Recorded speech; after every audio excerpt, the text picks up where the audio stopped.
Habari yako mtazamaji wa Raia Mwema TV, mimi ni Rajab Ganga na kukaribisha tupate muhtasari wa yaliyomo katika gazeti letu toleo la 1344 ikiwa ni la Julai 8 mpaka 14 mwaka 2026. Gazeti hili la Raia Mwema utalipata kwa bei ya shilingi 1000 na huko Kenya kwa shilingi 100.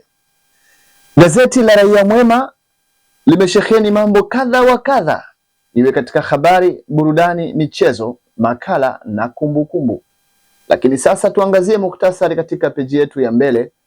Gazeti la Raia Mwema linatufahamisha ya kwamba habari kubwa kabisa ni kuhusiana na maumivu, biashara za tikiswa, Tanzania ikisimama kwa tahadhari, lakini nchi iko shwari na salama. Hii ni habari ambayo utaipata katika ukurasa wa pili. Habari nyingine ambayo imeshika nafasi kubwa katika gazeti letu ni wabunge watoro ngoma nzito. Utaisoma habari hii katika ukurasa wa 3.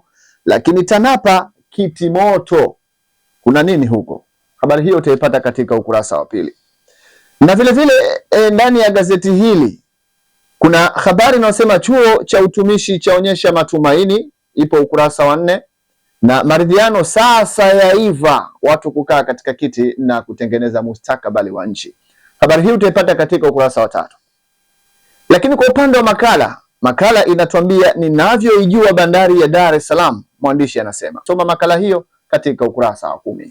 Hili ni gazeti la Raia Mwema, muungwana ni vitendo. Haitoshi, Raia Mwema inakwenda kukupakulia habari za michezo, lakini pia utakutana na habari za burudani.